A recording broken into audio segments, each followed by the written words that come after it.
Item ಯಾವುದೇ ಇರಲಿ try ಮಾಡಿ ಆಚಿ ಚಿಕನ್ ಮಸಾಲಾ. ಆಚಿ ಚಿಕನ್ ಮಸಾಲಾ. ಬಂಧುಗಳ ಕೆಲವು ವಿಚಾರಗಳನ್ನು ನಾನು ಮುಕ್ತವಾಗಿ ನಿಮ್ಮ ಜೊತೆ ಹಂಚ್ಕೋಬೇಕು ಅಂತೇಳಿ ನಾನಂತೂ ಅಂದ್ಕೊಂಡಿದ್ದೆ.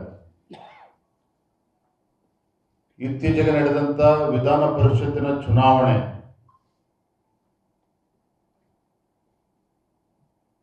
ನಮ್ಮ ಇಬ್ಬರು ಅಭ್ಯರ್ಥಿಗಳು, ಲಿಂಗರಾಜ್ ಪಾಟೀಲ್ ಒಬ್ಬ ಪಕ್ಷದ ಹಿರಿಯ ಕಾರ್ಯಕರ್ತ, 37-38 ವರ್ಷಗಳ ಕಾಲ ಸತತವಾಗಿ ಸಂಘಟನೆಯ ವಿವಿಧ ಹುದ್ದೆಗಳನ್ನು ತೆಗೆದುಕೊಂಡು ಜವಾಬ್ದಾರಿಯನ್ನು ತೆಗೆದುಕೊಂಡು ದುಡಿದಂತ ಲಿಂಗರಾಜ್ ಪಾಟೀಲ್ ಅವರನ್ನು ಅಭ್ಯರ್ಥಿಯಾಗಿ ಮಾಡಿದ್ವಿ. ಅತ್ಯಂತ ಹಿಂದುಳಿದ ಸಮಾಜ, ಮಡಿವಾಳ ಸಮಾಜಕ್ಕೆ ಸೇರಿದಂತ ನಮ್ಮ OBC ಮೋರ್ಚಾದ ಅಧ್ಯಕ್ಷ ರಘು ಕೌಟಿಲ್ಯ ಅವರನ್ನು ಕೂಡ ಅಭ್ಯರ್ಥಿಯನ್ನು ಮಾಡಿದ್ವಿ. ರಘು ಕೌಟಿಲ್ಯ ಅವರು 29 ಮತಗಳನ್ನು ಪಡೆದರು. ಲಿಂಗರಾಜ್ ಪಾಟೀಲ್ ಅವರು 27 ಮತಗಳನ್ನು ಪಡೆದುಕೊಂಡು ಜಯಶಾಲಿ ಆಗಿದ್ದಾರೆ, ತಿಳಿದಿರುವಂತ ವಿಚಾರ. ಆದರೆ ಚುನಾವಣೆ ಸಂದರ್ಭದಲ್ಲಿ ನಡೆದಂತ ಅಡ್ಡ ಮತದಾನ ನನ್ನನ್ನು ಸೇರಿದಂತೆ ರಾಜ್ಯದ ಲಕ್ಷಾಂತರ ಕಾರ್ಯಕರ್ತರು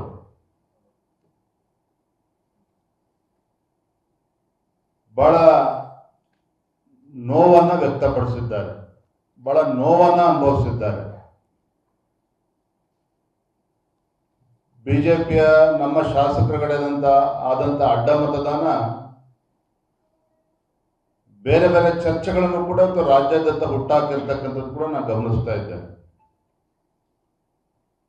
ಹಾಗಾಗಿ ಅವತ್ತು ನಾನು ಚುನಾವಣೆ ಫಲಿತಾಂಶದ ಮಾರನೇ ದಿನ ನನ್ನ ಮನಸ್ಸಿಗೂ ಕೂಡ ಅಗಾಧವಾದಂಥ ಘಾಸಿಯಾದಂಥ ಸಂದರ್ಭದಲ್ಲಿ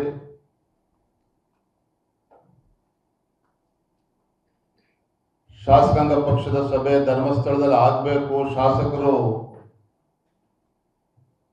ಸನ್ನಿಧಿಯಲ್ಲಿ ಸತ್ಯಾಸತ್ಯತೆ ತಿಳಿದುಕೊಳ್ಬೇಕು ಅಂತೇಳಿ ನಾನು ಹೇಳಿದ್ದು ನಿಜ. ನಾನು ಕೂಡ ಒಬ್ಬ ಭಾವನಾತ್ಮಕ ವ್ಯಕ್ತಿ. ನನ್ನ ಮನಸ್ಸಿಗೆ ಏನು ತೋಚ್ತೋ ಅದನ್ನು ಹೇಳಿದ್ದೇನೆ.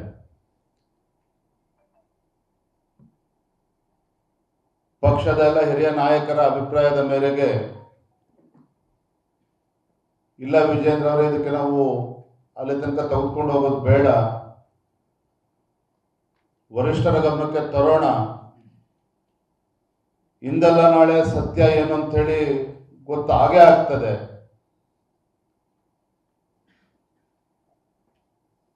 ಅಲ್ಲಿಂದ ಮುಂದುವರ್ಸೋದು ಬೇಡ ಅಂತೇಳಿ ನನಗೆ ಕಿವಿ ಮಾತನ್ನು ಹೇಳಿದಂಥ ಸಂದರ್ಭದಲ್ಲಿ ಅವರೆಲ್ಲರ ಮಾತಿಗೆ ಗೌರವನ ಕೊಟ್ಟು, ಆದರೂ ಕೂಡ ನಾನು ಈ ಕ್ಷೇತ್ರದ ಒಬ್ಬ ಪರಮ ಭಕ್ತನಾಗಿ ನಾನು ಬಂದು ದೇವರ ದರ್ಶನವನ್ನು ಪಡೆದುಕೊಳ್ಬೇಕು, ಮಂಜುನಾಥೇಶ್ವರ ಪ್ರಾರ್ಥನೆ ಸಲ್ಲಿಸಬೇಕು ಅಂತ ನಾನು ಬಂದಿದ್ದೇನೆ.